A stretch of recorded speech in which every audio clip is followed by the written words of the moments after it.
the things that you want to include, but we're looking generally for those three things up at the top of the screen, your feedback on, do you generally agree with the direction of the goal? Do you generally agree with the actions?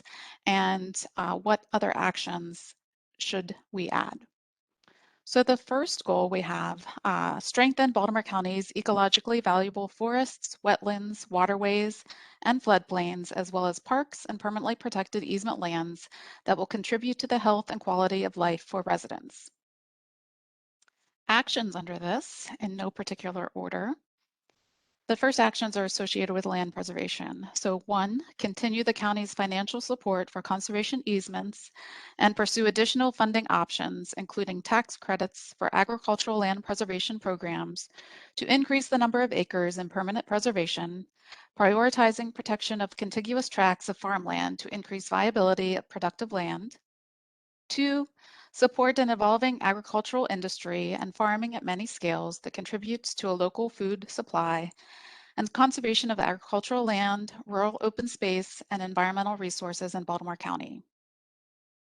3, integrate the county's environmental and agricultural interpretive centers into education and promotional efforts to increase understanding, awareness, and appreciation of environmental resources and the relationship to man-made systems. 4, critically examine the land use designations and zoning applied to land and sensitive environmental resources within the county. 5, enhance county efforts, increasing education about available programs and incentives to preserve forests, primarily through the voluntary efforts of county landowners in order to achieve or exceed the goal of maintaining a 50% tree canopy. 6, increase and enhance the health and resiliency of forests and vegetation along county waterways through voluntary and incentive-based planting and maintenance programs. 7, support and adequately fund watershed restoration initiatives through stormwater management system upgrades and retrofits, infrastructure repair, reforestation, and shoreline protection and stream restoration projects.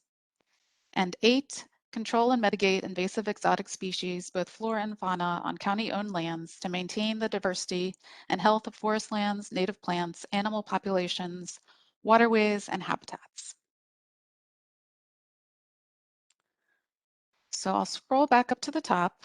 Again, I'll just open the floor and looking for your feedback on these goals, this goal and actions.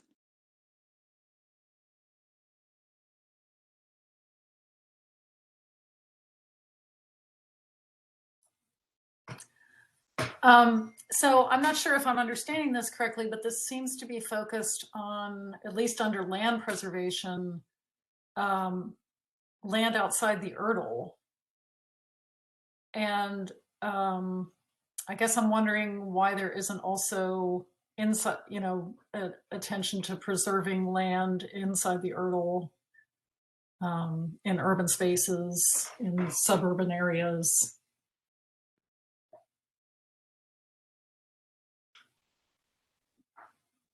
Maybe that's addressed elsewhere, but I mean, I think we get to that in part, but I'll take down a note here of your comment.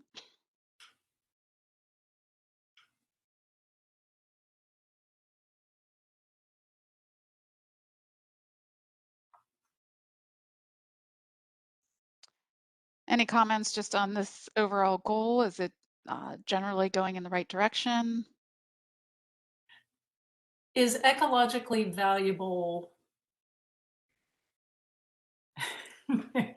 how is that defined? Is an individual tree ecologically valuable, or are we only talking about a certain class of land? I'm, a park with a lot of trees, is that ecologically valuable? A 11-acre lot that has a small amount of development on it, but lots of trees, is that ecologically valuable? I think it is.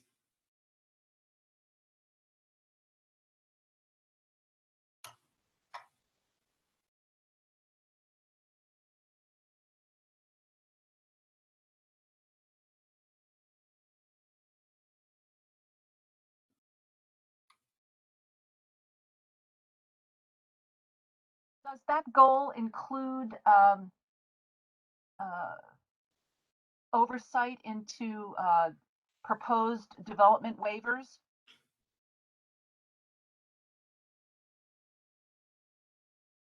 Or waivers for developers?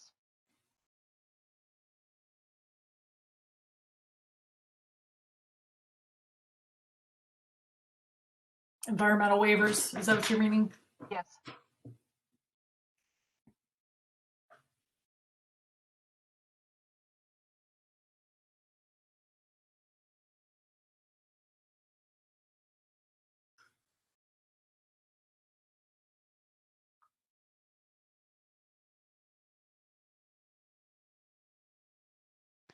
I think that is addressed in some other areas, but I'm just going to make note of your questions so that we can make sure that we, address that. Thank you. Megan, I've got a question or just a comment I want to throw in. As we go along with, and I certainly agree with all with the entire list of things we need to do. What metrics are we going to be using to determine are we there? Are we falling behind, or are we going ahead, or what? What metrics are we using? So that's kind of what we'll be taking up as we move forward. But yes, the metrics are important. So they're not necessarily laid out right now, but that's what we want to be thinking about as well. If the metrics are already decided upon, that's fine and dandy, but I just want to make sure that we don't, you just can't have a goal and not have some sort of measure to see whether you're there or not, or how far away you are from it. Yes. Pretty Agree. basic stuff. Yep. Thank you.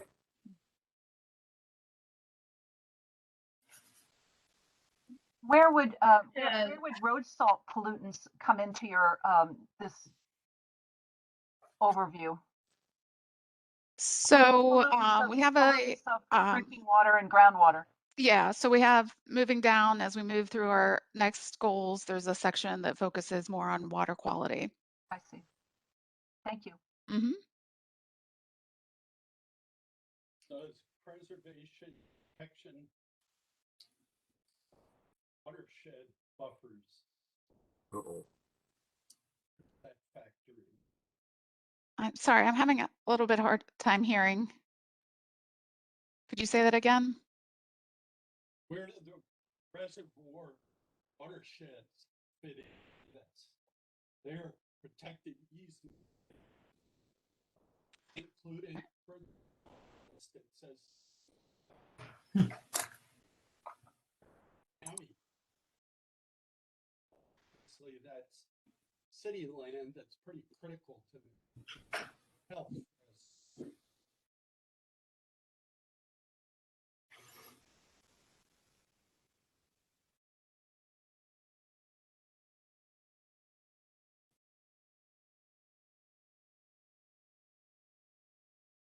If I'm remembering correctly, there's a separate part of the report that talks about sensitive areas, and maybe the reservoir discussion would go in there. Again, I'm just taking note of the comments. We do have a section that's all includes water quality. I can't think offhand if we explicitly are calling out protection of the watershed lands, but I think that is important to note. So I've made. Okay, great. Back to Beth's comment, the beginning about the goal. I'm not sure if this was what she was getting at, but maybe the using ecologically valuable there is sort of like qualifying what forests, wetlands, and waterways we're protecting when really, all of them we want to protect. So maybe just another point on that, maybe just removing that qualifying 2 words would be helpful. Is that kind of what you were thinking, Beth? Yeah, and just now when I got the glimpse of the goals below where it talked about achieving a 50% canopy, I guess I wouldn't want to see 0 canopy in downtown Towson or Catonsville or Dundalk and 70% canopy above, you know, outside the Erdl. Like there needs to be a more granular look at the benefits that you're getting from canopy in different types of environments.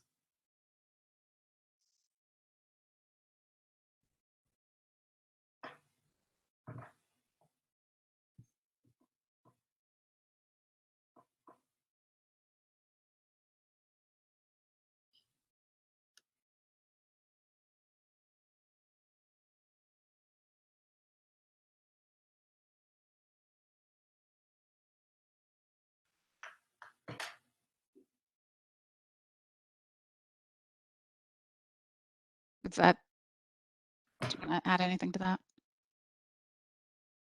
Change what I'm saying here. Megan, I have a question about number 5. You were just typing underneath.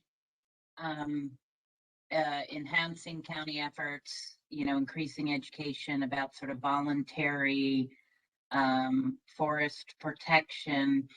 Was there a decision made to focus on voluntary efforts and not sort of regulatory or statutory requirements? It just seems like, you know, you can't have one without the other, and that for it to be more holistic, it might want to address both. I think this was a mashup of a couple of things, so I added that comment just to make sure that that's captured as well.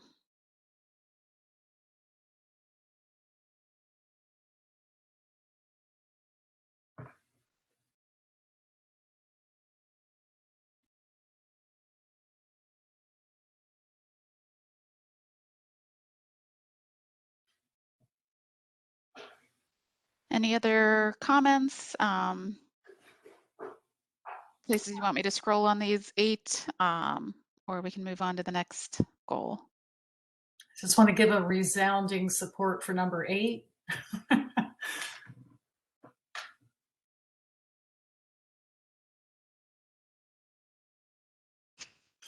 Thank you.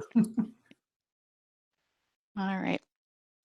We will scroll down then to the next goal, still categorized under the green network. So the goal to increase public access to a green network by linking parks, schools, neighborhoods, business, retail areas, natural areas, open spaces, and cultural landscapes so that they are equitably accessible in all areas of the county and to residents of all abilities.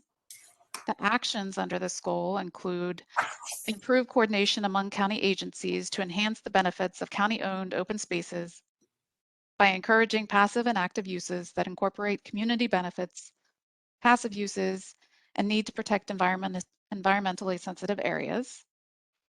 2, incorporate a well-designed and effectively routed network of trails and paths through the existing network of unimproved floodplain drainage reservations and greenways within the county's control. 3, acquire lands for parks, greenway corridors, or open space with a focus on communities that have less access to neighborhood or community parks, especially in those expected to have high population growth.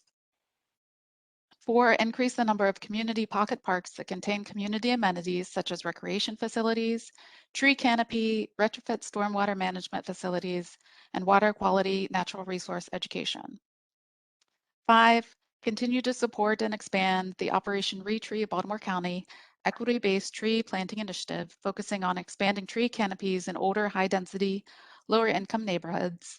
6, incentives to encourage better resource protection for development or redevelopment projects that exceed minimum regulatory requirements for resource protection. 7, require new development or redevelopment to provide public accessible shared use pathways and to increase the acreage and quality of open space and forested or tree shaded open space within new development or redevelopment.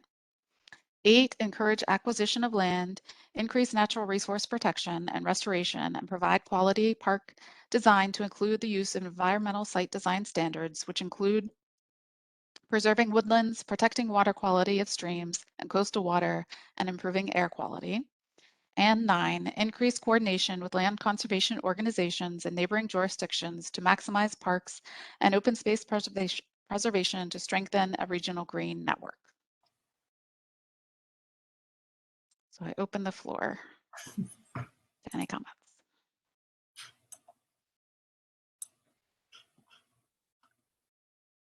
Could you scroll down to number 8, please?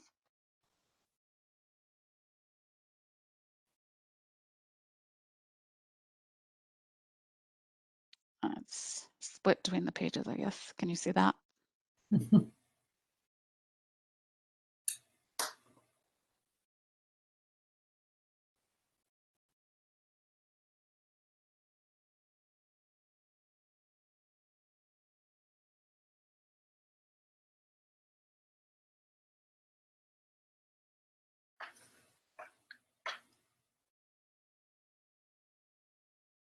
Any general comments on the overall goal? Is it heading in the right direction?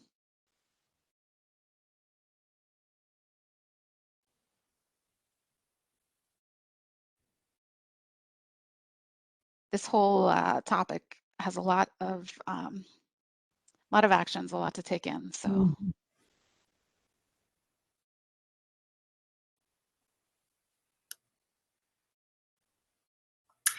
I guess I would say you don't just have to increase public access, you have to actually create the green network. I don't feel like there is one right now.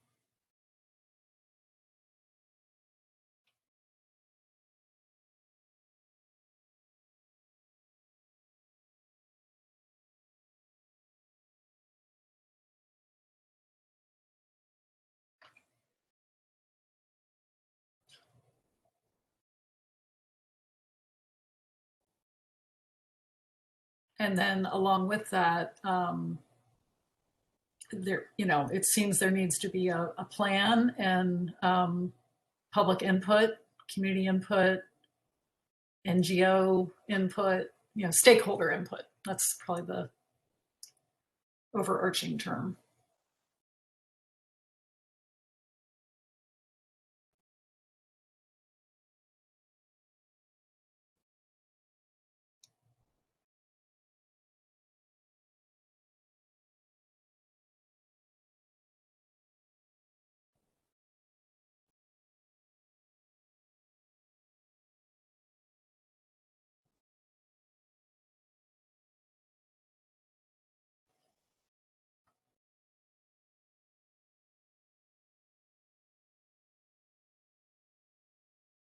Is there general support for creating the plan, having a green network of accessible lands, green spaces? Thumbs up. That's good. What's the floodplain, the unimproved floodplain? Creating a system through there, what does that mean? I guess there are areas within some of the floodplain areas in the county that are already under county control. So having perhaps passive recreational use trails through that area. I think I would be concerned about the floodplain areas. Some activity in that area, I guess it should be, looked at. If that's a good idea in those areas.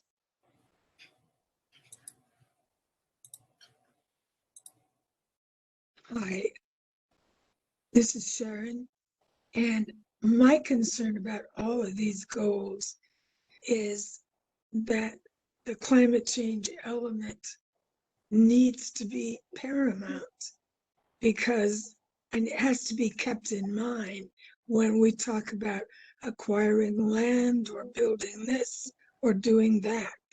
And I don't see that built in.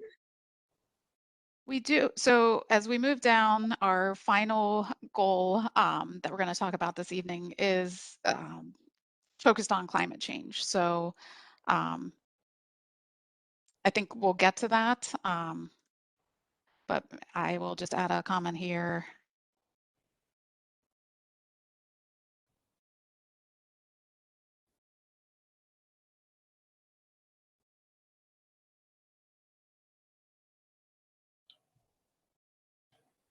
As well.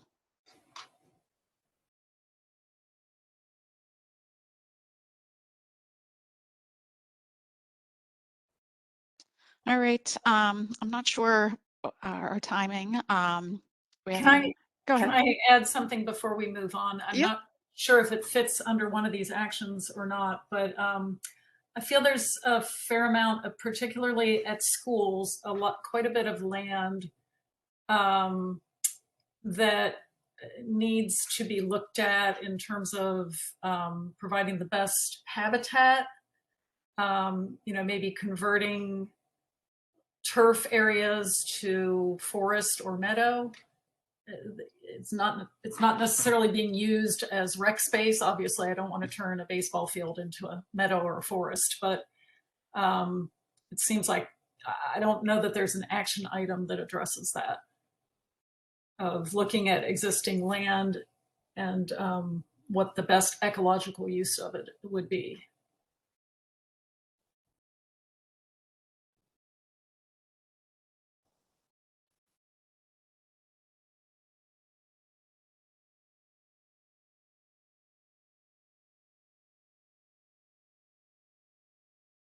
Does that capture? Yeah. Okay. Okay. We'll scroll on down. Our next section goal is focused on water quality. So the goal is to improve local water quality to protect the county's natural resources and to ensure groundwater remains a safe, reliable, and sustainable source for public consumption and surface water is safe for public recreation. The actions under this goal include protect the water quality in reservoirs, local waterways, floodplains, wetlands, and the Chesapeake Bay by increasing measures to mitigate the impacts of stormwater runoff and other adverse effects of land development. 2, update the analysis of stormwater pollution to address increased precipitation patterns, climate change, and updates to the Chesapeake Bay watershed model. Identify watercourses and streams for future daylighting and restoration, and create incentives for such projects on private property where public benefits such as water quality improvement and flood hazard reduction can be achieved. 3, establish a fund and incentives such as tax credits to support updates of failing septic systems, support the use of bay restoration funds for new and replacement septic systems, and connections to public sanitary sewer systems. 4, identify, prioritize, and retrofit stormwater management sites on county property where water quality best practice projects can be installed. 5, ensure that wastewater treatment and water treatment plants have appropriate technology to remove priority pollutants. 6, study and implement opportunities to simplify and streamline the permitting process for environmental projects to incentivize and accelerate implementation. And 7, create partnerships with the private sector to advance environmental restoration projects that are aligned with county goals in order to accelerate implementation and provide opportunities for matching funding.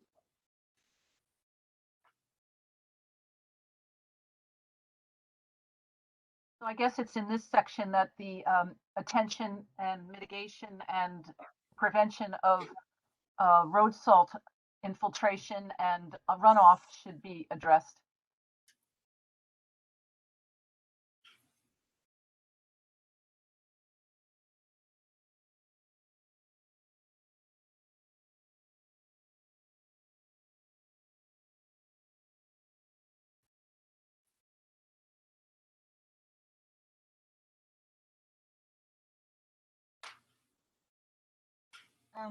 I guess I have an overarching question, and hopefully it's included in the next section, but the focus exclusively on water quality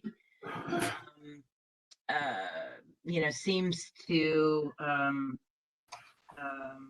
forget about the fact that we're also increasingly having quantity issues, because we are seeing more precipitation, because we have more impervious surfaces. Quantity itself really becomes a priority for management. And so while I know the focus, is on water quality because of the Bay TMDL and associated programs, I think noting that quantity is an increasing challenge is really important, because it does impact water quality as well. Yeah, I think we definitely get into that a little more in the next section. There are a couple of nods to it and a couple of these actions, but yeah, this heading, this section of water quality, hopefully we'll get to those in the next section, but if not, make note of it, and we can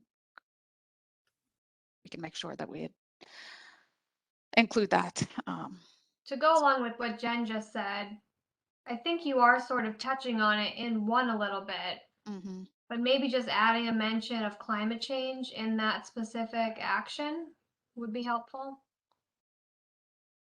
Yeah, Haley, I was almost going to say the same thing about number 2, is that you do address the increased precipitation patterns and climate change, and that's going to impact quality and quantity, and impact, some of these other opportunities.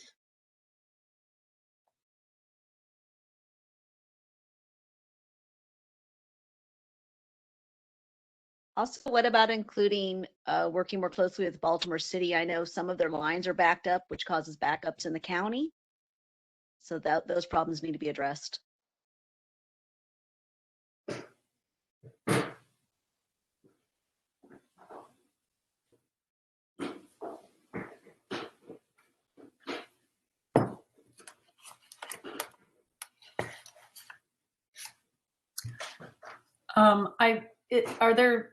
I know there's a mention of septic systems. It's hard to remember everything on all these lists, but what about sewage capacity? That's a huge impact on water quality when our sewage systems are under capacity. They don't have adequate capacity.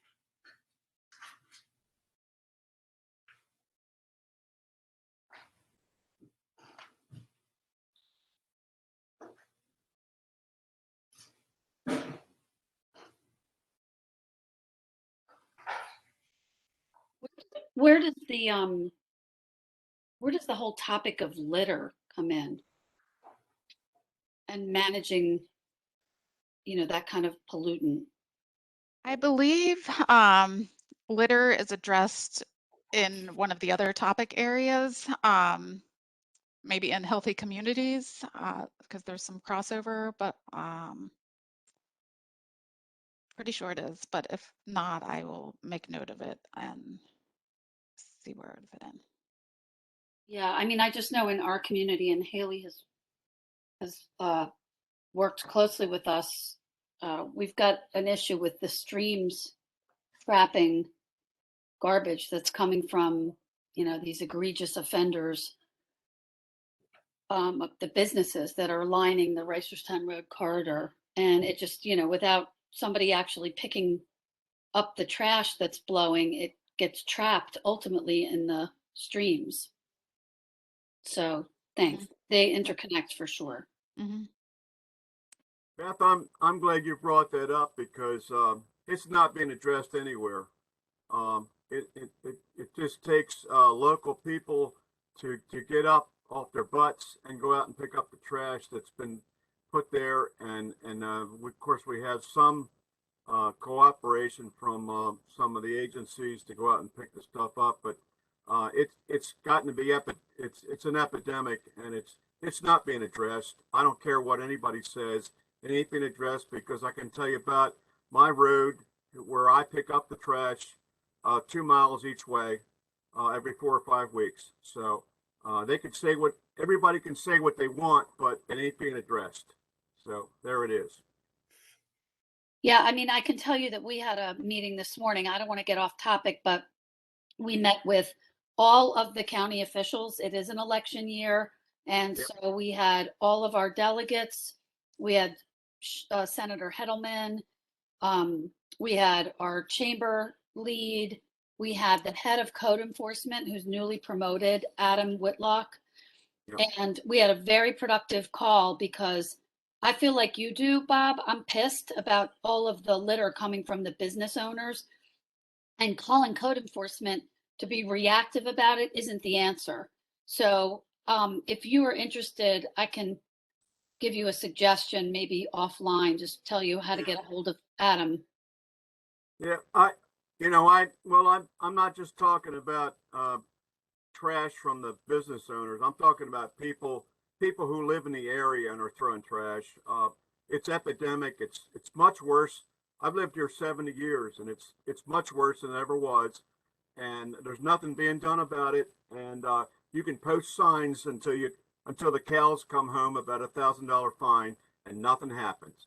Nothing happens. And I know it takes a lot of people to make that work. And it ain't work. It's not working. It's a couple of people doing the right stuff, taking time out of their lives to go pick up the trash, and it's basically pissing me off. But I'm going to continue doing it. All right. I don't want to live in a pig pen. All right, in the interest of time, I need to move this along to our last topic. I know we want to get to climate change or climate resiliency. And so our goal here is plan and prepare for the negative impacts of climate change to human health and well-being, public infrastructure, private property, and the environment. The actions include they're kind of already into 3 subsections, I believe. So under climate planning, 1, fully implement the county's climate action plan by 2025. 2, develop a countywide climate action plan that includes greenhouse gas reductions and mitigation. 3, expand information and assistance to the public regarding both impacts of climate risks and opportunities to implement climate resiliency and mitigation actions. 4, led by the County Office of Sustainability, coordinate agency actions to promote how to most efficiently address climate resiliency issues, including whether to create a resilience authority. 5, establish partnerships with sustainability offices within local and other jurisdictions to coordinate and develop unified strategies on climate change. Another subcategory, resiliency. 6, address the impact of flooding and adequacy of infrastructure to accommodate new storm flows, and resiliency by implementing efforts to increase overall stormwater capacity in order to reduce the impacts of increased precipitation and severe storm events. 7, establish goals, tracking, and benchmarking standards to encourage improved forestry and agricultural practices in order to better mitigate the impacts of greenhouse gases. 8, increase public educational efforts to expand recycling participation, solid waste reduction, and diversion efforts to fully implement the countywide trash reduction strategy. 9, reduce exposure of vulnerable populations to extreme heat, including communities with less tree canopy, homes without air conditioning, the elderly, and those with cardiopulmonary conditions. 10, incorporate coastal resiliency strategies to address floodplain management, areas and populations at risk, and cost-effective solutions into the development of the Green Network and updates of the County Hazard Mitigation Plan. 11, increase climate resiliency into decisions to acquire properties for parkland, floodplain, coastal rural legacy, and other preservation programs.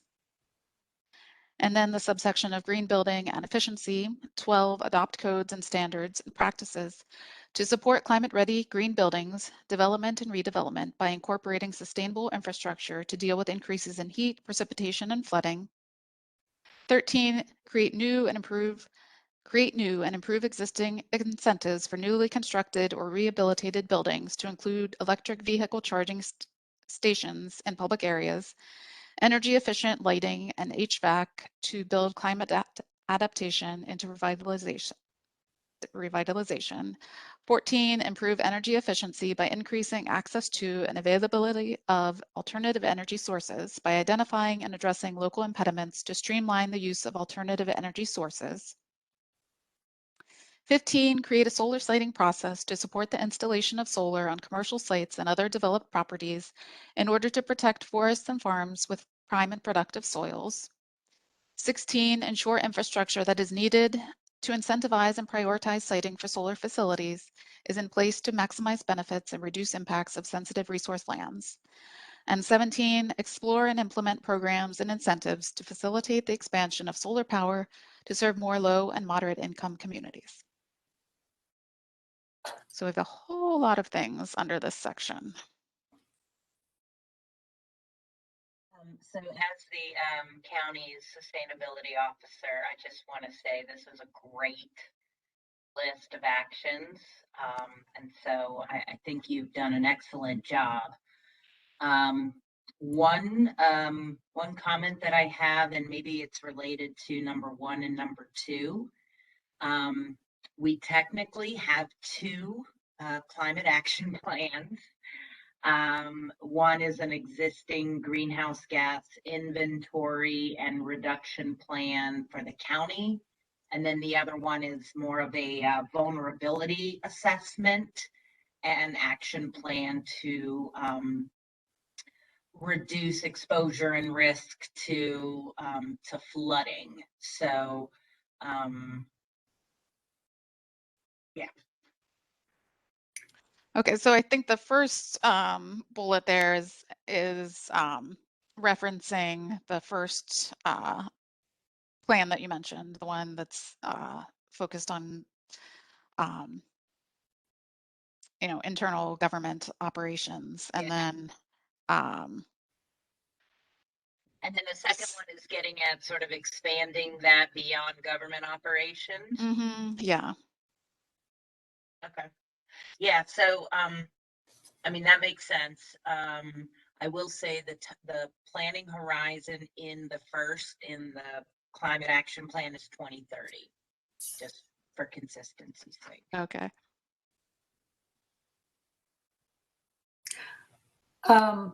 I will not pretend that I know those plans inside and out, but I have looked at them, and I feel like there were aggressive and non-aggressive goals.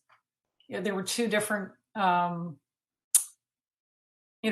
possible approaches, or, one was more aggressive than the other. So I guess if we're fully implementing a plan, does that mean we're fully implementing the aggressive plan? I guess I don't know if Jen wants to speak to that. I would have to go back and look more closely at the different scenarios. But yeah, you said 2030 is. I can offer a little bit. Beth, you're right that each strategy has sort of a moderate rate of implementation, which is a certain, number of widgets depending on the activity by 2030. And then there is a second for most, but not all, that's called an aggressive strategy that would either increase the implementation by 2030 or in some cases try to tighten the time frame. And I think it's kind of, it really sort of has to be on a specific to the given recommendation. Some of the aggressive just may not be feasible in this given time frame. And so we're kind of looking at those on a case by case basis. Mm-hmm. Yeah, I think when you say fully, I don't know, I think it's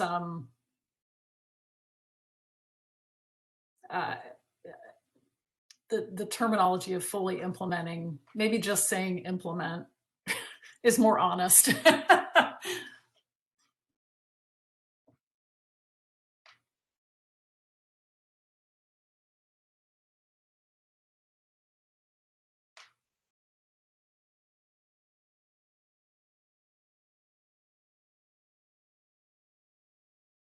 But I agree, it seems like a great list in general.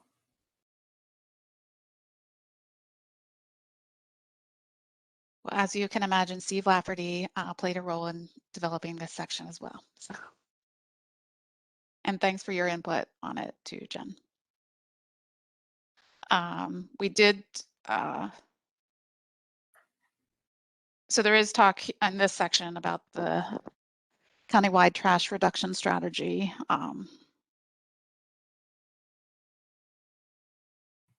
Which I wasn't recalling up above.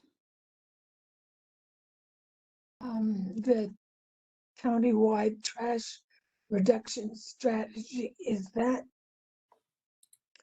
from the solid waste plan that was developed last year? Yes. Okay. That's I actually a separate thing, Megan. Sorry. I'll go ahead. It's okay. I work for EPS, and the countywide trash reduction strategy was developed in 2015, along with our trash total maximum daily load implementation plan. So that's a little different, but that's a good idea to mention the solid waste work group report. That was last year, I believe. yes, that was. And I had some concerns about the report, especially about setting up a mixed waste processing center that would include incineration.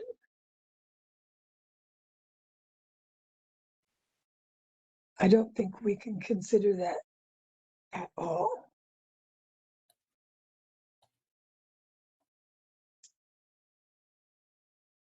And I think they couched it in terms of using it to create biogas, which just complicates the problem even more. So I think we need to be careful about what we take from the solid waste work group report and put into use.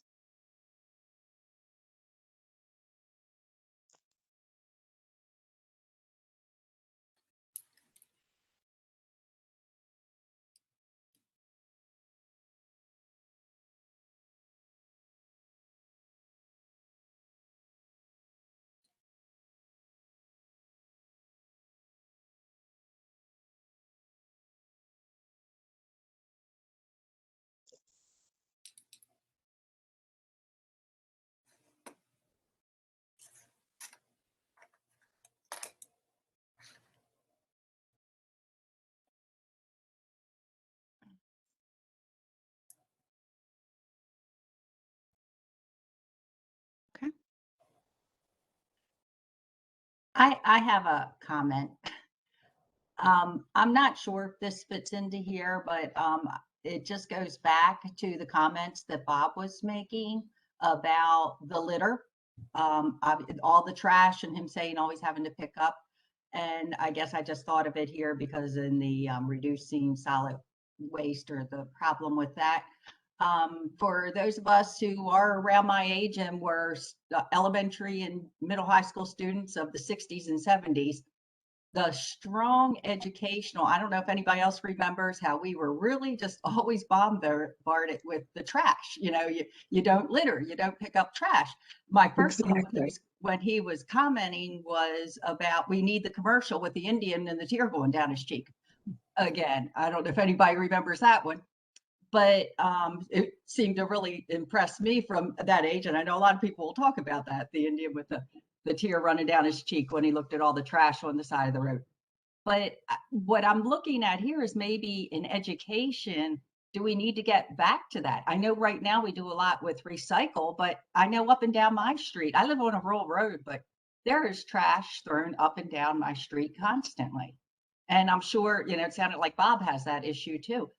It's how do we educate people that that's not appropriate? That's not what you do. Is there, I don't know if this falls into this, like education on proper disposal all around of Well, waste? this is Lauren. When we met with all the county officials this morning, one of the things we talked about, and I'm not sure what the action item is or how we're going to accomplish it, but we're not letting up on this issue because we're disgusted with the garbage also, but we said that we got to go back to teaching it in schools. Mhm.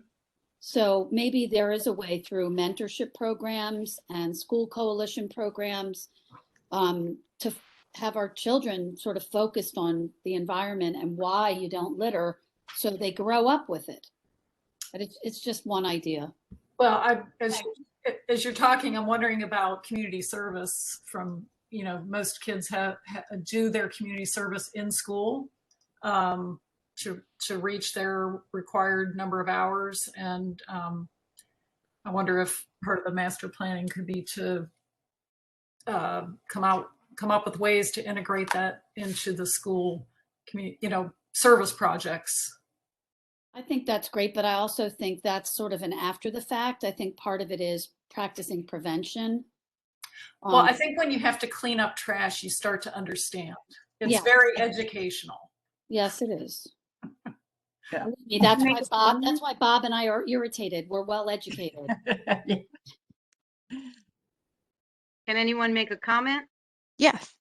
Okay, so I just want to say that ad campaign that you mentioned with the American Indian is it's advertising. So while education is a great move, the advertising is how you reach the general population. So one of the things in filling out all of these surveys that you guys have had, which are great, is that I feel like Maryland has to do a campaign of it, a large scale campaign for things like trash and securing our natural environment, things like that. In Pennsylvania, they're doing a very good job of this and doing a large scale advertising, and perhaps I can find some and send it to someone. But if the state commits to Maryland the Beautiful or something like that, and it's a statewide movement, or even Baltimore County, and they get on TV and ads and advertising, I think that's how you educate. We can't just do schools, is all I'm trying to say.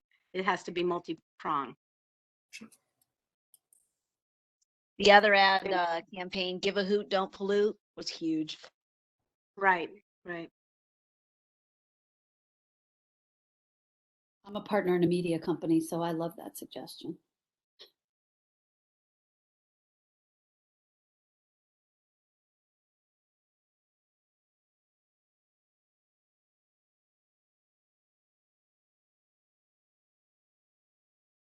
So I don't want to get too off topic, but I do want to say, because I work in litter a lot for environmental protection, that we did form an anti-litter campaign in the past 2 years. The slogan is "Litter doesn't stop where it drops," and we're currently piloting it, but it's not widespread yet. Not as wide as the litter. Definitely not.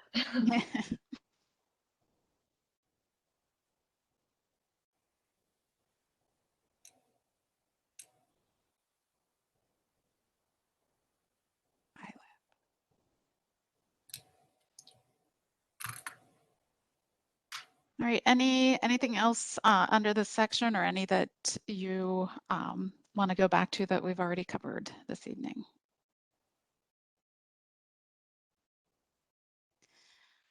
Again, these are a lot to take in. We'll talk about it after we go back to the main group, but there is a survey, just like there has been for all the other groups, where you can digest these a little more and give some more thoughts and feedback on them.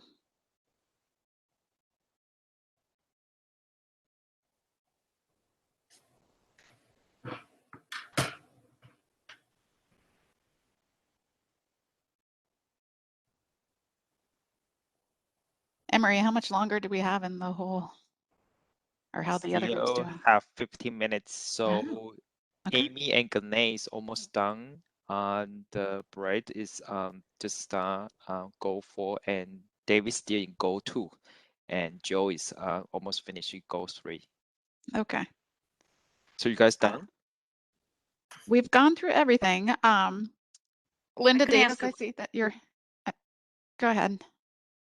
Forestry, I see down here, is that number 7? It's very hard to read. So it says establish goals, tracking, and benchmarking standards to encourage improved forestry and ag practices in order to better mitigate the impact of greenhouse gases. Yeah, this is just sort of something I'm really interested in. I kind of checked out the forestry board here in the county, and I was very surprised to find that they were not involved at all in securing our existing forested lands, whether they be public or private. So again, I go back to an education campaign. Many people have trees on their property. Those are county trees too. Like all of our trees are our trees.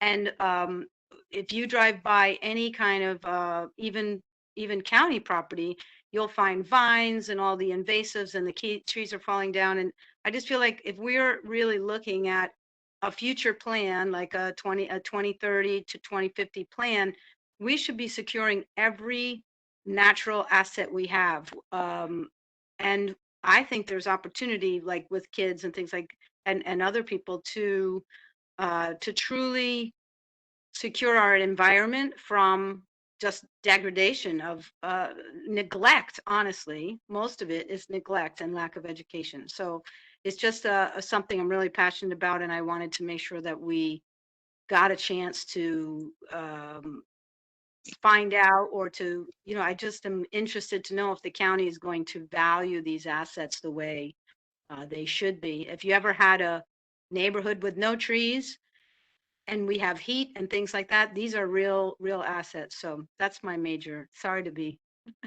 Okay, yeah. And there's an action elsewhere that has to, I guess it's more related to county-owned properties, but talking about invasives and managing. Yeah, it was a number 8 up above, and I was going to comment on that, but you went to the next section. It did mention the county property, but you guys didn't mention invasive problems on private property, which would be nice, especially educational and selling of invasive species. When you think about how long it takes to grow a tree, we really should be like securing everything we can, and reducing invasives, and really empowering people to take care of whatever's on their property, and also to have work groups and things to secure county property. I used to be by Sligo Creek in Montgomery County, and we actually had a Sligo Creek group, and we'd go out and pull invasives in the spring.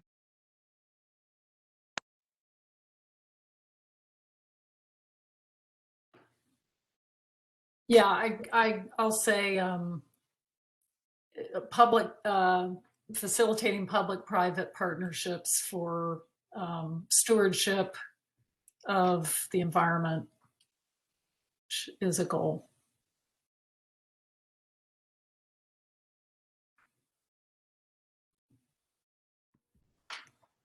I got on late, but I wanted to mention that there are some issues, of course, around invasive species, but removal of them, but also around lawns. The chemicals that are used on lawns, even the plantings that are done on lawns. There are plantings that will, native plants that should be on lawns to help with runoff. And also there was a really great demonstration in Baltimore City at Friends School, where they built a structure above a house, and they had a flood in that house that was at the bottom of the hill down from that structure. The next year they planted all of these, they planted a rain garden, and that rain garden captured the water and kept it from flooding out the house. They also had another area on their property where water was pooling, and there was ice. And again, they planted a rain garden that was they called it Plants with a Purpose. And so I think if people knew that there were plants that they could be putting on their property that would help with some of the flooding issues, as well as not having to spend all that money on lawns when there are alternatives that would be better for the environment. Mm-hmm.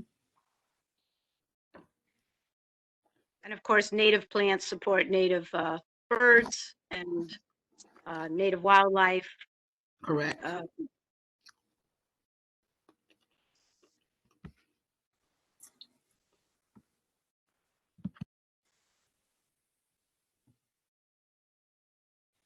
Do we know if the county landscape manual is being updated?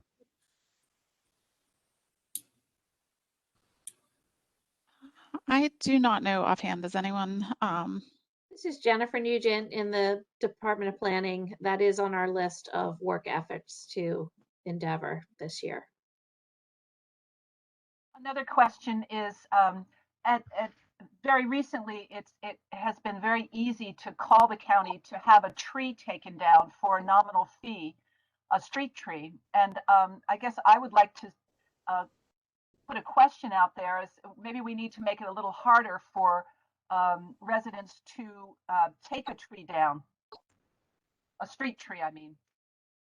That's also being discussed actively as well. Great, thank you. A couple weeks ago, I raised an issue that it was at another one of these, and there was a tree at one of the senior centers, a large tree that's going to be taken down to make room for a parking lot. And just having the assurance that when we are removing these large trees, we are planting at least tree, what do you call them? They're like tree islands when we're going to take, and it's a beautiful tree. It's at Woodlawn. It's a beautiful tree, but they need the tree to go because they need parking space for an expansion. But we need to make sure that something is replaced that allows for parking, but also allows for trees. I just want to say, if we're talking about addressing climate change, this is really backward thinking to create heat sinks as opposed to supporting what brings down the heat sinks, which is the green canopy. So while I hear someone thinks it's more important to have cars, I guess the public has to, get up in arms. There was a spot in Illinois where they're going to take out the only prairie left in Illinois because of an airport, and everyone bound together and they stopped it. But this kind of thinking has to come from our government. If reducing heat, if one way to reduce heat is to expand the tree canopy, then we have to make the tree canopy a priority. If reducing runoff and stuff is native gardens and birds and supporting all the native wildlife, then the county has to get on educating the public and make it harder for them to tear down a tree in front of their house for no reason except for fear that the tree may fall. So anyway, I would love to talk to people about these types of things, which is why I got on the call. I really appreciate what everyone is doing here, and I hope you could follow up with us all so that we can become more active.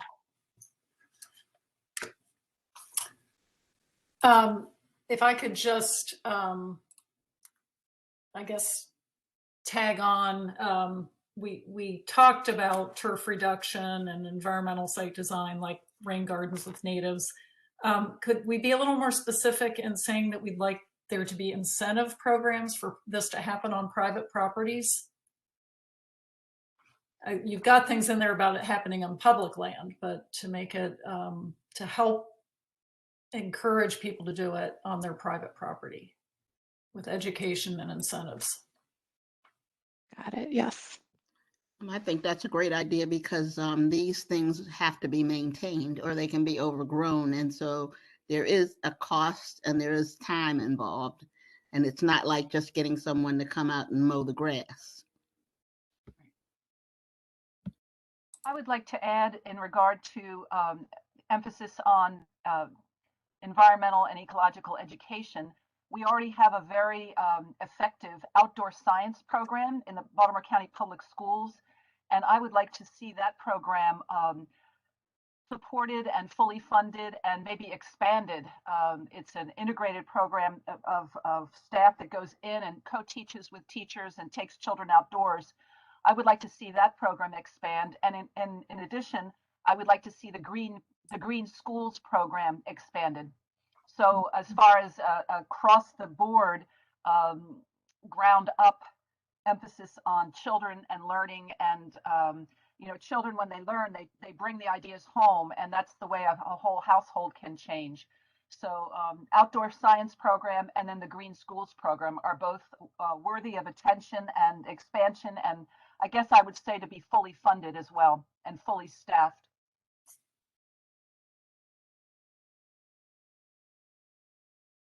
Got it.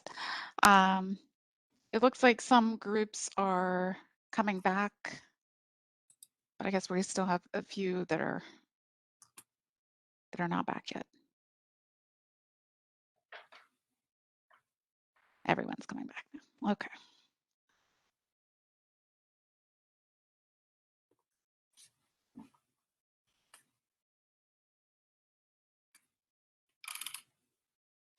All right, so looks like everyone is back now.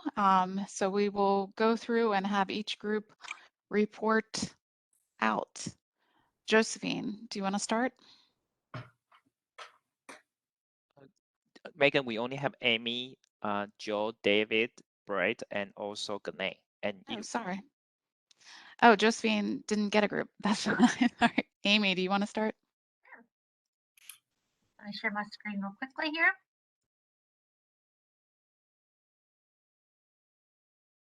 Okay. I know we have a lot of groups tonight, so I'll try to go quickly. For the first set of first goal and the first set of actions related to land preservation, when we were talking about strengthening counties' ecologically valuable forests, wetlands, waterways, floodplains, parks, and easement lands. Under land preservation, the comments were it's important to maintain the variety of land uses in the rural part of the county, and that the group was very supportive of the actions. They suggested reviewing rural legacy area boundaries every 5 or 10 years. Look for opportunities to add new parcels. Balance preservation efforts with a growing population in the county is something important to keep in mind. And you know, any opportunity we have to strengthen or preserve the Erdl, they were in support of. Related to forests and sensitive areas, shoreline restoration on county land should focus not removing the natural view from those areas or public access to the water. There should be maybe an increased focus on living shoreline and restoration efforts. Work with private residents on restoration efforts on the shoreline, creation of planting banks in rural areas, and then to add some specific metrics to goal 5. For the green network goal, the comments that we had, the ReTree program needs to provide better support for implementation, specifically to volunteers who are helping to help with the planting of large mature trees. Often it's hard for a group of volunteers to plant those, so they might need other resources or equipment. Focus on access and connections to water in the green network, not just the green pieces. Number 7, replace require with encourage. What may work on one property may not work on another. Allow for planting new and removal of decaying trees in watersheds, as well as litter removal in the watershed areas. And look at a program for removing decaying, dead, or fallen trees in older communities. For the water quality goal, comments were look at the grinder pumps in eastern Baltimore County communities. They should also be addressed when looking at runoff and tidal flooding. Need incentives to address bulkheads, to remove concrete bulkheads and replace with living shoreline, especially for residential areas. Need to address the amount of runoff and sewer going into the river from back river wastewater facility.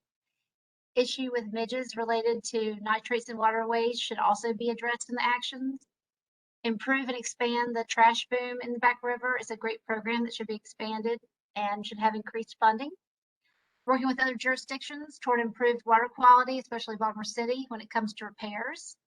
And consider creation of a regional water authority to address water quality issues with coordination among all jurisdictions. For climate resiliency, under the climate planning, there's only one comment related to number 2, to make sure that there's a comprehensive communications plan that goes out to all the communities in regards to developing a countywide climate action plan. For resiliency, some comments specific to the goals. For number 6, focus on waterfront. Additional enforcement or review of construction practices in waterfront communities is needed. Also for number 6, address increased flooding in areas that are not usually prone to flooding, and especially areas that may lack flood insurance. And for number 6, increase tree canopy and open space in the mitigation of flooding, increase pervious spaces. For number 8, add composting into that. Also add an assessment of county roads and waterfront communities and in lower lying older communities that experience flooding, especially when it comes to accessibility during storms and flooding for fire department, police rescue, those types of things. Under green building and efficiency, number 12, conduct an assessment of current codes prior to adopting new ones to make sure there's no conflicts. Also focus on residential areas and small homes and older communities when it comes to some of the energy efficiency areas or actions.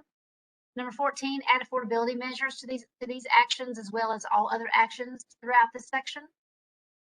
Greater flexibility or options for homeowners to implement green building and efficiency when it's funded by the county. And better outreach and education for residents who may not have access to internet. Broaden communication about the benefits of energy efficiency and sustainability and green building and those types of things.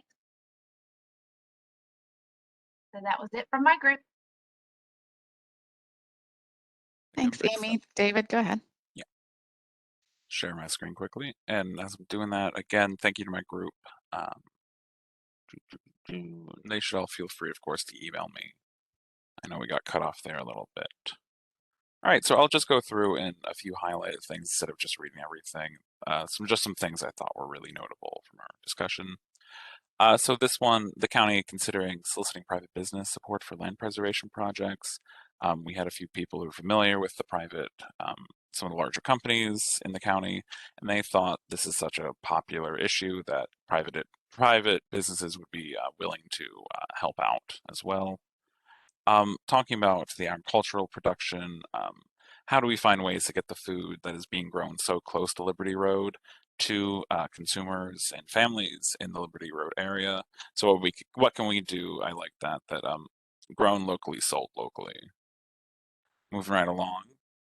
This one here, though we've just redrawn the floodplain maps or gone through the process of updating them, we do need to consider how properties that are within the floodplains that weren't previously, what's the county going to do about those? Are we going to purchase them? Are we going to work with the landowners?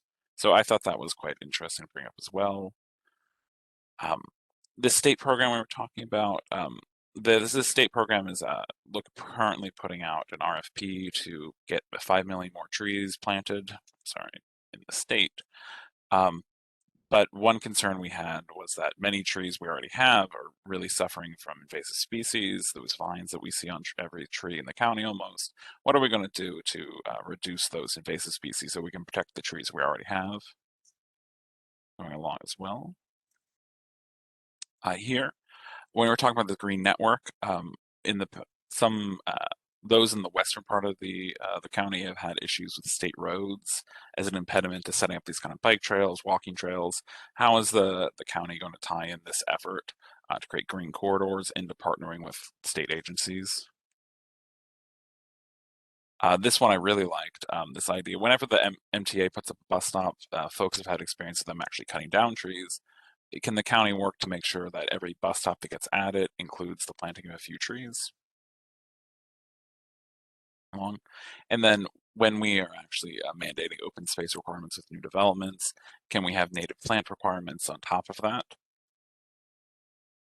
And just to close out, I've got a few more. Though we're focusing on the stormwater septic systems, there was also a concern of focusing on existing internal stormwater management in some of our larger developments in the county. And are we going to provide funding for that as well? Including nonprofit, where we've pushed to partner with the private sector. The nonprofit sector is really going to have a great opportunity for grant making and had those existing community connections that are going to be really valuable to the county. And then finally, just to close out this last one, I'll note, we have had plenty of recycling efforts in the county in the past, but we feel in the group that people don't really know what happens afterwards, especially when the news is saying that there's lots happening in recycling and that it's not what it used to be 10 years ago. So the county should keep everyone updated, perhaps through videos of what is going on with our recycling. Alrighty. So again, thank you to my group. I thought we had a very nice conversation. Thanks, David. Brett, do you want to go next? Yes, I can go next. Thanks, Megan. Guys, give me a second to pull up my screen.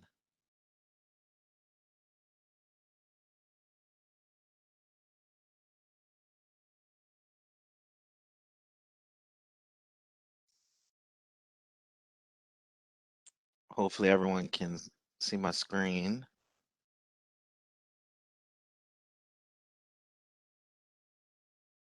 All right, so we had a great discussion in my group. I'd like to thank everyone who commented.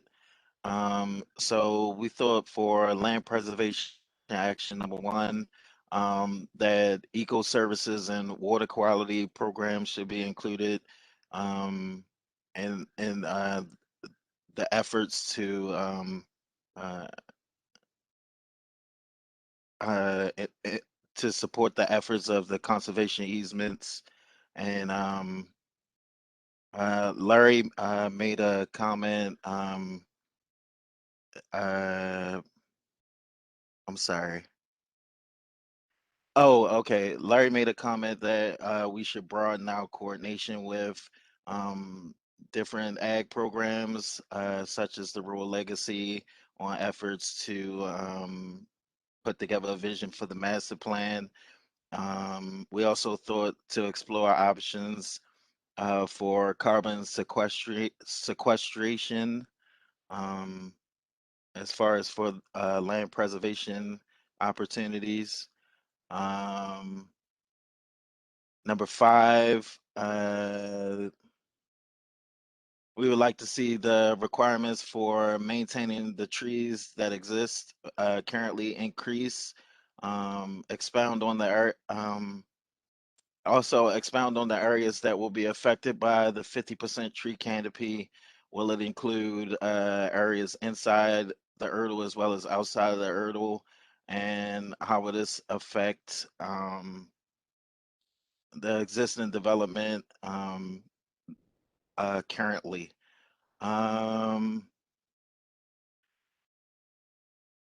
As I stated, distinguish whether and how the efforts will be affected inside and outside of the Erdl, equity issues, and also will there be tree planting inside the Erdl as well? Stormwater management should be upgraded to meet climate change and prepare for the climate change to include rainfall and floodings.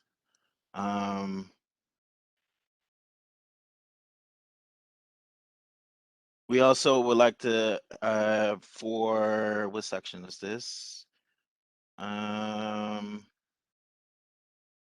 Sorry. For green networking, number 3, we thought developers should assume more responsibility for providing green space, open space, and parks, and enforce and strengthen open space requirements associated with new developments. And also to include in our master plan efforts the LPPRP that Brecken Parks is working on, and included in the assembly of the master plan. Put requirements and legislation in place to ensure actions for acquisition of land and open space.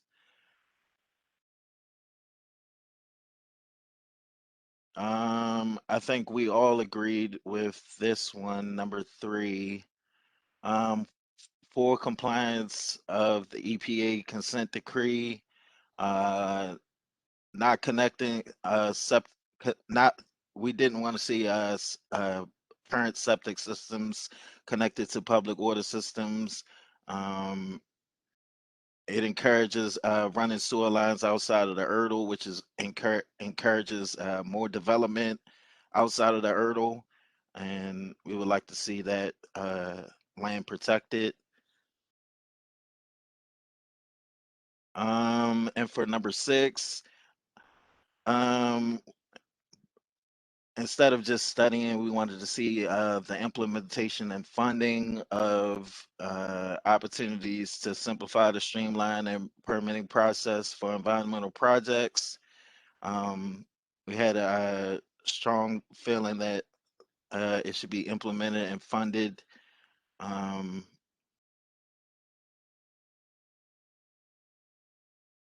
I think we have a couple more. As far as climate resiliency, we felt that the county should recruit and expand more resources and staff for the Office of Sustainability. We felt they were doing a great job, but just needed more support, funding, and resources. For resiliency, we need to specify actions to combat climate change, flood, and stormwater efforts. And we thought the review process, the county's review process should be updated. And environmental issues should be reviewed before reviewed and approved well in advance of the ALJ's decision, and giving the public a chance to give their opinion on environmental issues as well. Also, public education and incentives on agricultural practices. We felt the public needed more education on the processes of agricultural process and incentives for that as well. And also investigation of organic waste diversion efforts. And lastly, we wanted to see everyone agreed and supported with solar siting. We thought we could investigate looking into parking lot solar and educate the community on solar and alternative energy uses, and also using quality materials to reduce bird nuisances and inconveniences. And that's all we had. Thank you. Thanks, Brett. Gane, do you want to go next? So let me share my screen. So thank you to my group for providing your feedback on these actions. For the land preservation, generally they agree with all the goals and the actions, just a couple of feedbacks here. For land preservation on number 2, when we talk about supporting the evolving agricultural industry and farming at many scales, they said that they would like to lobby in favor of larger scale farming, and for the small and the medium scale farming, that to use better techniques for harmony with nature, to stay away from factoring farming, and favoring organic agricultural and versus, you know, the conventional and the pesticide used in farming. For the protecting forest and sensitive areas subgroups, there were no feedbacks. They agree with all the action. For the second action, for the second goal, we received a little bit of feedback on open space.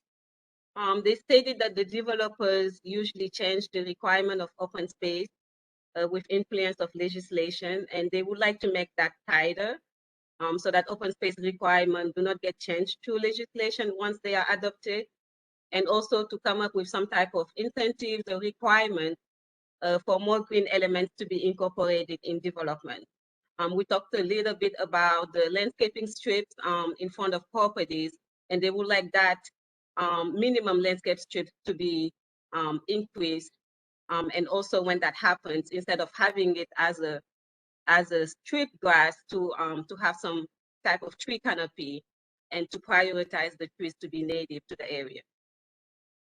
There were also some feedback about having some greater recreational access to waterways specifically for kayaking purpose.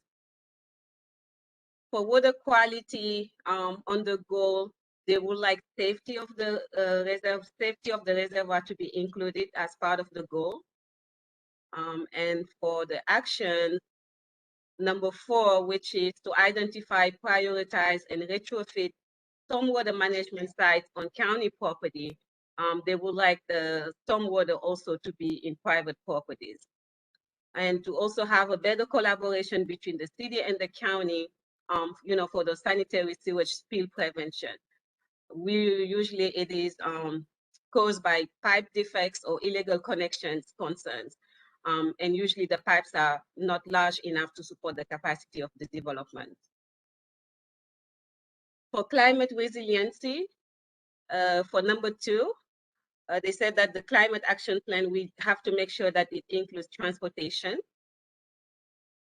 And then some other feedback under this group includes, they wanted actually to know if the county has any type of policy, for buying out properties or even public infrastructure that are prone to flooding or natural disasters. And then under the resiliency group, we had few feedbacks here. We talked a lot about recycling effort, that we need to have a better education to increase the efforts of recycling. Even though people want to recycle more, they just don't see the need of recycling because they don't know what the outcome is.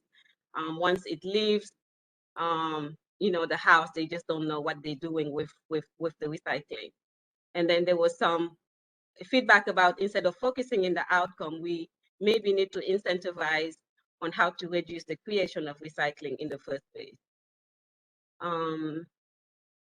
We talked a little bit about the change in policy, changing also the policing on the ways we put out recycling, because most of the time when we do, and it's windy, it becomes trash, and it's worse than recycling. So maybe trying to find some type of policy with maybe trash can with lid when you put your recycling out. For the green building and efficiency group, for number 13, they said that we also need to expand to include facilities to encourage biking and electric bike charging. And some of the additional feedbacks include to incentivize private property owners and commercial properties to do more for energy efficiency by moving away from the gas and using more efficient electricity with energy we generate. So they will talk about the property tax rebate for solar panel installation that the county has in place right now, which is good, but they said that the waiting list is too long. So we need to come up with some strategies to minimize that waiting time. They will talk also about solar on parking lots. For example, the case for CCBC, and the county should explore more of that for commercial parking lots. And also we talked about the LEED certification being too expensive, and they would like to have some type of incentive for pursuing LEED certification. And number 13, I already mentioned, expanding that action to include facilities to encourage biking and electric bike charging. And that's all for my group. Great, thanks, Gane. Joe, you're up next.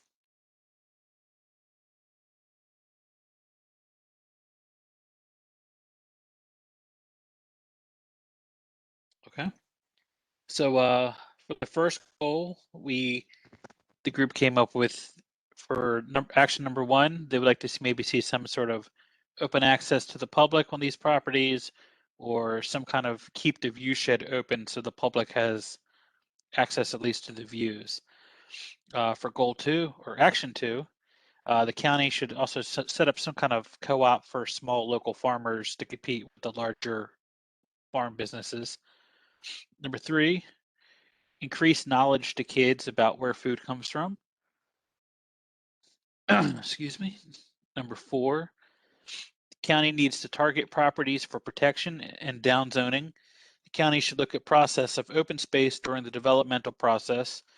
The sensitive environmental property should be seen as critical part of smart growth for recreation and open space.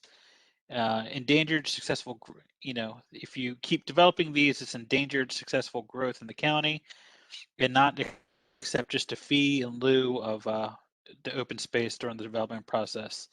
Also, the development process law, there is no teeth behind that, so they need to, county should look at those. Number 5, county should not allow commercialization of natural resources at parks such as zip lines. Number 6, information should be available to know what should be planted, such as a list of native plants. Clarify that it's all waterways, not just the waterfront during this one. And also, don't overgrow or block streams if you do plant something in the natural areas. So. Number 7, increase knowledge to homeowners about the cleaning out storm drains. County does not offer grants or technical knowledge how to install rain gardens. And more county inspections on stormwater systems and drains. More attention and inspections of existing infrastructure. Number 8, my group thought this should be number 1. English ivy is a huge problem, threatens goal number 5, and the county should have some sort of program or partners to control these problems. Go down to goal number 2. For action number 1, everybody was in agreement. Action number 2, they wanted development of maps if they do incorporate some trails. That way people have access to them, and make sure that they are in areas that are very interested for these. I know there was a lot of this where if it's in a quarter of a mile, it should be the actual park and not a quarter mile just to the entrance to the park. Number 3, agree the county should show more effort towards this. Number 4, tax benefits for permeable driveways, sidewalks, and parking lots. Needs a clearly defined process of what a community should do to get these into parks. Should the county add a objective such as X amount of parks within each community? Maybe such as out to a quarter mile. Larger connections to existing parks should be more than just an entrance, and prioritize where the pocket parks should go. Number 5, agree. They want to make sure trees are not planted around sewer pipes and maybe educate landowners when we do plant the trees. More street trees, look at county street rules that deal with trees and sidewalks. Number 6, county should require stormwater management, but limit the funding for these. Number 7, no substitution of fees for open space. Paths should lead and connect to other places to increase the network. Number 8, everybody said they should link up together. We also had an example at Serenbe outside of Atlanta. And number 9, just one word, connectivity. For water quality, number 1, we had rain gardens and permeable surfaces. Everybody was in agreement for number 2, 3, and 4. Number 5, ensure a regular examination process of the system, education on sewer and water systems, such as peak flood times, if there's certain things people should be doing during these times. Number 6, the county supporting community composting, keeping stuff out of the landfill. Make sure this is for actual environmental projects and not for other types of development. Developers want to incorporate rain gardens as open space or or have them in other jurisdictions. They should kind of make sure that if it's open space, it should be actual open space. And number 7, everybody kind of agreed, just everything above. There was a comment that that this plan is a lot of large things. It's not a lot of incremental things. So they would like to see more incremental wording in here rather than just large picture things. Number 4, for the goal, we didn't quite get through this, but we got through a couple. For number 1, everybody agreed. Number 2, they would like to see an emphasis on electric vehicles. For number 3, we'd like to see more education. Number 4, some of the solutions should be focused on quantity. Sometimes large amounts of smaller projects are better than one large project. Number 5, everybody agreed. Number 6 was the last one we got to. Use zoning to make flood-prone areas less dense. Thanks, Joe. And just to confirm, there was no other breakout group other than my group in the lobby. Is that correct? Correct. Okay. So let me share my screen.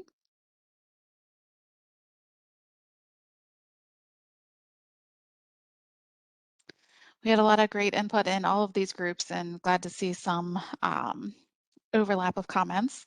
So in our group, for the first goal, there was some question and concern about what ecologically valuable meant, and perhaps consider removing these qualifiers when we're talking about these natural lands. And I think, as we talked about, also making sure our metrics for these actions are measurable and clear for each of these things moving forward. There was a question on this first part covering land preservation, making sure that we didn't forget inside the Erdl preservation efforts there as well,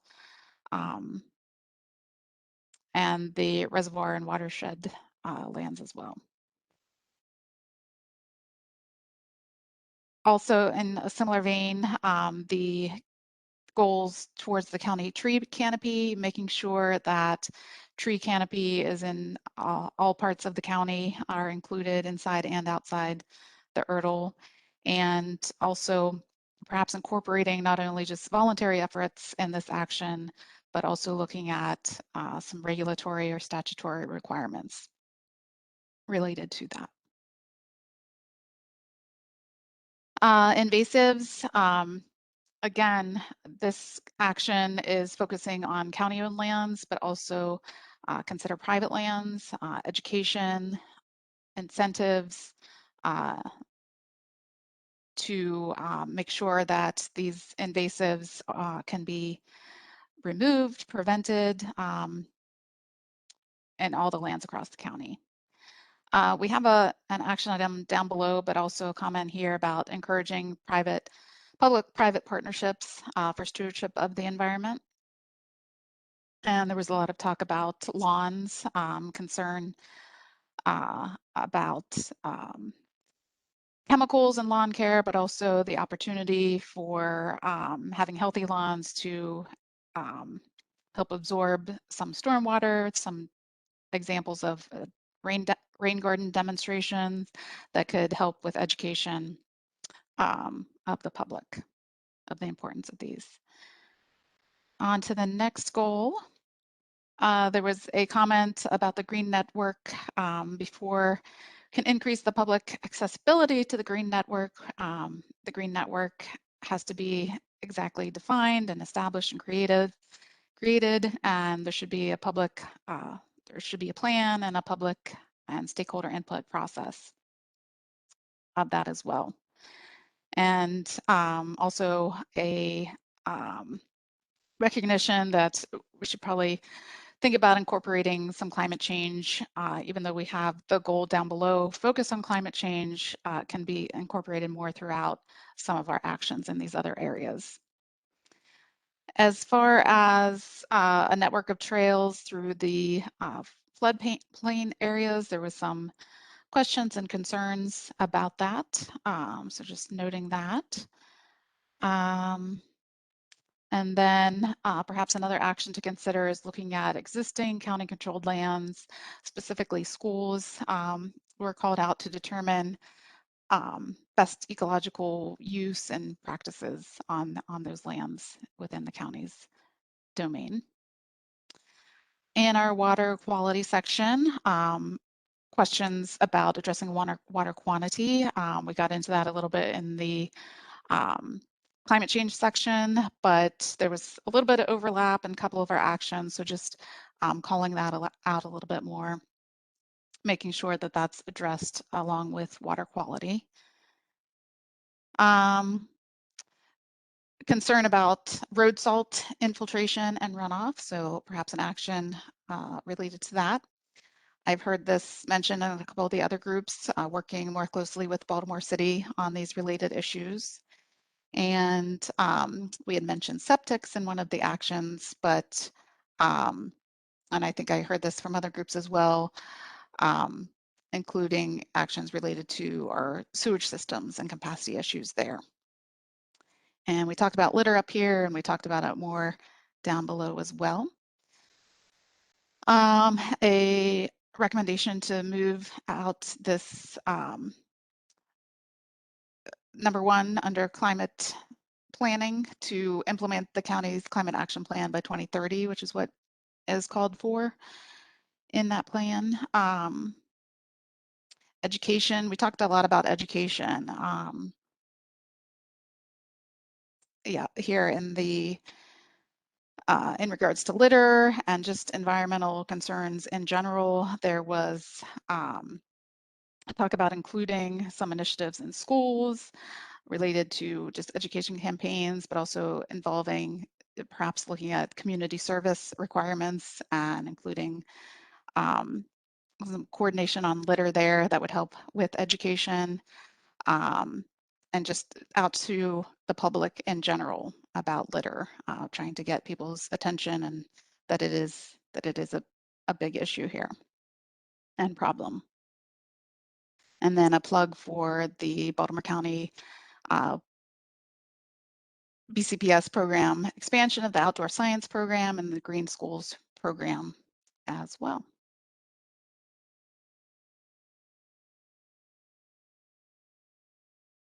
So, all right, thanks, Emery. Thanks again to everyone for your input and your participation tonight. Just like for all the other groups, there will be a survey that is online where you can give more feedback on these goals and actions. That will be up for a week. So we would love to get your input by this time next week on that survey. You can feel free to get in touch with us through the master plan website and email. And again, thank you all for your participation tonight and throughout the whole process of these meetings.